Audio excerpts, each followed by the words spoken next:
Greetings, and welcome to Earthling Cinema. I am your host, Garyx Wormuloid. This week's artifact is Get Out, written and directed by visionary auteur Le Carpatron Duke Marriott. Our protagonist is a darkly pigmented human named Chris, who goes with his lightly pigmented girlfriend Marnie to stay with her parents for the weekend in the haunted house part of town. The family members all welcome him with open appendages, but the gardener and the housekeeper act like a couple of Looney Tunes, specifically Speedy Gonzales. That night, Marnie's mother Missy performs Kabbalah magic on Chris to help him quit smoking death sticks. Sure, that means his consciousness goes for a staycation in the Phantom Zone, but his death stick cravings are gone, so who is he to complain? Marnie's family has a big old garden party with some big old garden variety white people. They all take turns talking to Chris about Tiger Woods and feeling up his muscles, both of which were considered taboo on Earth. He seeks out the one other black guest, Logan, who also acts like a Looney Tune.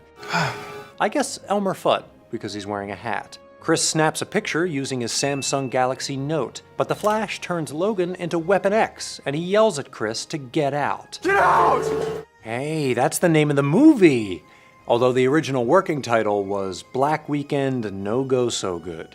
He sends the picture to his friend Rod, an airport employee with a beautiful mind for tangential acquaintances. That's Drake. Used to kick it with Veronica. Veronica from what? Teresa's sister that worked at the movie theater on 8th. Chris then tries to escape, but Marnie turns out to be a bad guy too. You know I can't give you the keys, right, babe? So that kind of puts a strain on their relationship. Chris wakes up to some branded content explaining that Marnie's family has achieved immortality, first by kidnapping young hosts, then trapping their minds in the Phantom Zone, and finally downloading an old person's consciousness into the host brain using some sort of medical procedure that doesn't require scientific explanation, but trust us, it works. Chris employs some DIY earplugs, rendering him impervious to Missy's magic and any loud concerts he might attend later. He promptly kills Dean, Missy, the very important brother character I just remembered, and the housekeeper, who is actually Marnie's grandmother. The gardener, who is actually her grandfather, attacks Chris, so Chris uses his camera flash to give the whole soul-stealing thing another try.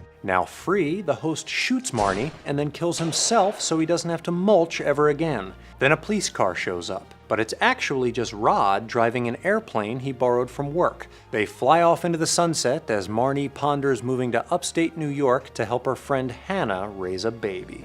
Get Out is a commentary on race relations in 21st century America, which were somehow both better and worse than ever before. The film follows in the tradition of social thrillers such as The Invasion of the Body Snatchers. They'll absorb your minds, your memories, and you're reborn into an untroubled world. Where everyone's the same. The Stepford Wives. You are different, your figure's different, your face. And The Hot Chick, wherein the loss of victims' personal autonomy illustrates societal imbalances of the time. Why the hell do you do this in public?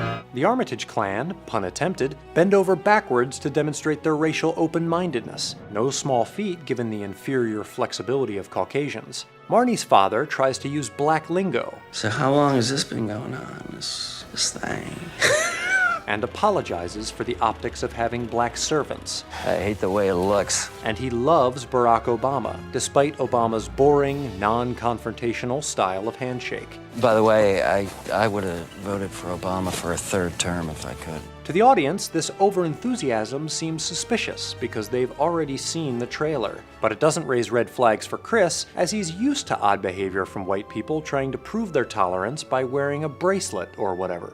All I know is sometimes, if there's too many white people, I get nervous, The film asserts that racism is alive and well beneath this veneer of white liberalism, although it is heartening to remember that racism would eventually be eradicated along with the rest of the Earth. The Armitages and their friends claim to be interested in experiencing black culture. Such a privilege to be able to experience another person's culture. In reality, they only want to collect it like they would a Pog or a Beano Baby. Preserving what they perceive to be favorable traits while banishing unwanted elements to goodwill. Through the film's imagery, the pretext of appreciation is peeled away to reveal the tearful onion of oppression. Delicious. The tools the Armitages use to control Chris are commonly associated with white elites, such as a china teacup and a lacrosse baton. Even Marnie's eating habits reveal her true intentions. She keeps her milk and Fruit Loops separate, symbolizing her desire to control the integration of whiteness and color. And don't even get her started on sogginess. But Chris is able to resist, ironically by turning emblems of whiteness against his captors. He stuffs his ears with cotton, a crop strongly associated with slavery, to get a little noise cancellation. He beans Jeremy with a bocce ball, the only game whiter than lacrosse, other than shuffleboard and croquet and soccer and baseball. He stabs Dean with a hunting trophy, because white people love trophies, and he smashes the teacup because f that teacup. When a squad car appears at the end, Marnie tries to manipulate the situation to her favor by invoking helpless white girl stereotypes. But the officer turns out to be the comic relief guy. So we get a happy ending for our social justice boners. At least until the actual police investigation begins. For Earthling Cinema, I'm Garyx Wormuloid. Stay woke.